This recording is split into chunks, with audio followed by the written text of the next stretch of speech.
A very good o'clock to all the dear students. Students, and I'm Nikita ma'am, your geography teacher.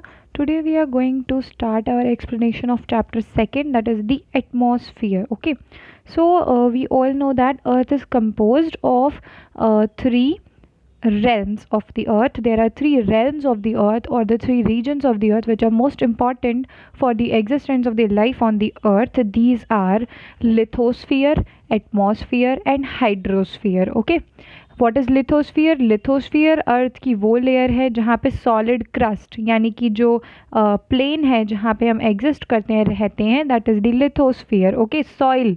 And what is hydrosphere? Hydrosphere is the region of water जहाँ पे सारा water bodies exist करती हैं, that is the hydrosphere realm of the earth. And what is atmosphere, students? Atmosphere is that realm of the earth which comprises of a blanket of air that surrounds the earth, okay, in which all the types of gases and the most important, the life giving oxygen gas and ozone layer which protects us from the ultraviolet rays exist. Okay, so these three realms make the earth a live planet, a lively planet, or which supports life on the earth. So what is atmosphere? In this chapter we are going to discuss that. It is the layer of air that surrounds the earth. We generally define atmosphere as a blanket of air surrounding the earth, and it is composed of many gases and is held in place by the force of the earth's gravity. Okay, it is a mixture of many gases and it is held around the earth by the force of gravity. Okay, everything on the earth is held by the force of gravity. We know that earth पे जितनी भी चीज़ें stable है, or the human being, if we are stable on this earth, that is because of the pull force of the gravity जो earth हम पे लगाती है. So the atmosphere extends to a height of around 1000 kilometre की height पे ये spread होता है, gradually thinning out with the height till it merges with the outer space. Okay, जो नीचे की लेयर होती है एटमॉस्फियर की, मीन्स जो क्लोजर टू अर्थ है, वो डेंसर होती है, ज़्यादा घनी होती है. Okay, in comparison to the upper layers, जैसे जैसे हम ऊपर जाते जाते हैं एटमॉस्फेयर की लेयर जो है वो थिन होने लगती है.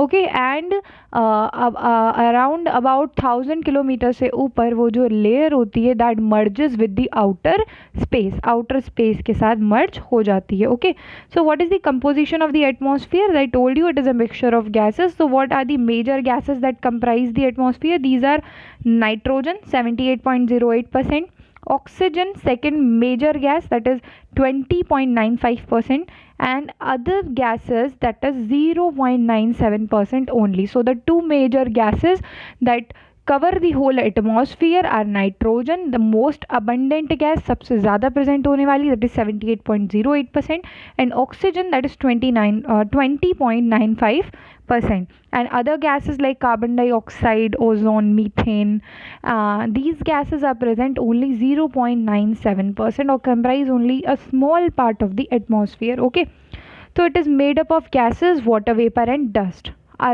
Besides gases, there is water vapor present in the atmosphere and also the dust. Okay, so what is water vapor? The amount of gaseous water, मतलब water in the forms of vapor जो atmosphere में present होता है, that is water vapor. Okay, now gases, as I already told you the composition, 78% nitrogen, 21% oxygen and 1% made up of carbon dioxide and gases like argon and helium. So nitrogen is used by the organisms to produce proteins. Nitrogen का use क्या है?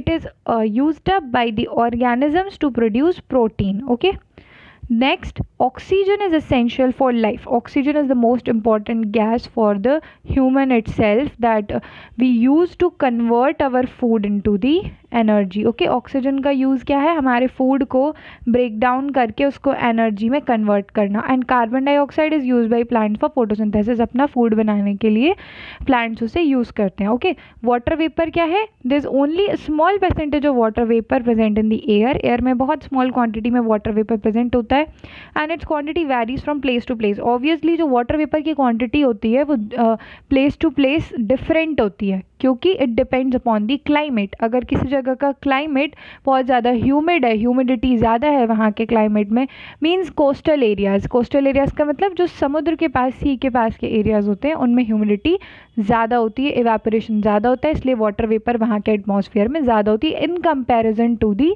Dry regions. जैसे कि जो deserty regions होते हैं वहाँ पर वाटर वेपर की क्वांटिटी कम होती है। Okay, and this is the reason कि अलग अलग जगह पे different amount of rainfall received होती है। Okay, so maximum water vapour is formed in the lower layers of the atmosphere. जो एटमॉस्फेयर की लोअर लेयर्स हैं उनमें सबसे ज़्यादा वाटर वेपर फॉर्म होता है because they are close to the equator, equator के पास होती हैं। हमें पता है कि इक्वेटर के पास जो एरियाज़ होते हैं दे रिसीव मैक्सिमम हीट, सबसे ज़्यादा हीट रिसीव होती है वहाँ पे, और इसीलिए वहाँ पे इवेपोरेशन ज़्यादा होता है जिसकी वजह से वाटर वेपर ज़्यादा फॉर्म होते हैं। Okay, now why does the sky appear blue? Here is a fact जो आपको पढ़ना चाहिए, that why does the sky appear blue? So light is made up of 7 colours. हमें पता है violet, indigo, blue, green, yellow, orange and red, VIBGYOR जिसको हम short में कहते हैं।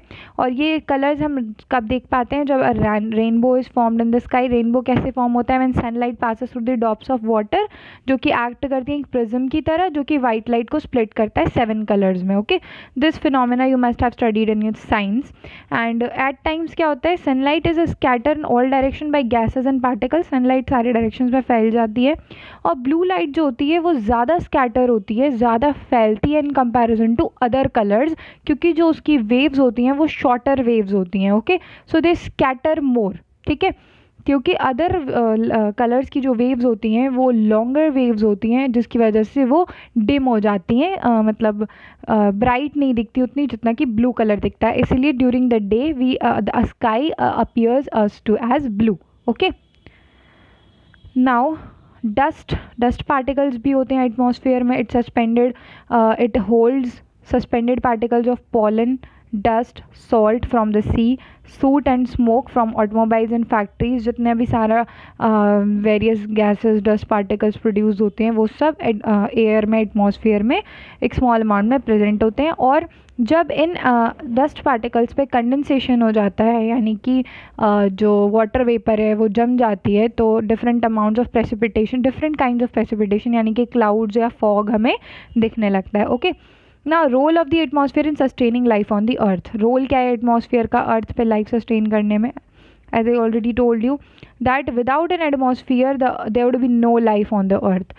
एटमॉस्फेयर नहीं होता तो अर्थ पे लाइफ नहीं होती। Why? Because the oxygen and carbon dioxide present in the atmosphere are essential to sustain life. Most important thing जो ऑक्सीजन है वो हमारे लिए इंपॉर्टेंट है, like animals and human beings के लिए, and carbon dioxide is important for plants. Okay, and these are the 2 major component जो कि अर्थ पे एग्जिस्ट करते हैं। इनके बिना अर्थ नहीं हो सकती, and oxygen and carbon dioxide के बिना ये नहीं हो सकते। The atmosphere help to keep the range of temperature on the earth as optimum level needed for life. जो टेम्परेचर की रेंज है in comparison to other planet, earth को लिवेबल या अर्थ को लाइवली बनाने के लिए एटमॉस्फेयर का बहुत बड़ा रोल है उसके टेम्परेचर को कंट्रोल करने में। ओके, ना अर्थ को ये ज़्यादा गर्म होने देता है, ना ही ज़्यादा ठंडा होने देता है। ओके, ठंडा कैसे नहीं होने देता? That it retains the sunlight को ट्रैप कर लेता है, जैसे कि अर्थ का एनवायरनमेंट गर्म रहता है। और गर्म कैसे नहीं होने देता? Because it protects us from the ultra violet rays. ठीक है, now the atmosphere filters ultra violet rays and gamma rays that are harmful to life, ये भी हमने पढ़ लिया। Okay, now atmosphere plays a vital role in the water cycle by storing water in the form of water vapours. Okay, एक water cycle जो होती है क्या होती है ना, एवेपोरेशन होता है, जो वाटर होता है सी बॉडीज़ में, ओशन बॉडीज़ में, वो एवेपोरेट होके क्लाउड्स बनाता है, फिर क्लाउड्स फॉर्म होके कंडेंसेशन होता है, तो उससे रेनफॉल होती है, फिर वापस वो पानी जो वाटर बॉडीज़ में आ जाता है, and this cycle goes on. ठीक है, तो इस वाटर साइकिल को सस्टेन करने में एटमॉस्फेयर का सबसे बड़ा रोल है, क्योंकि वो वाटर वेपर को होल्ड करता है। ठीक है, now the atmosphere acts as the tough outer skin of the earth by stopping most meteoroids from reaching the surface of the earth. All but the largest meteoroids burn up in the atmosphere due to the friction.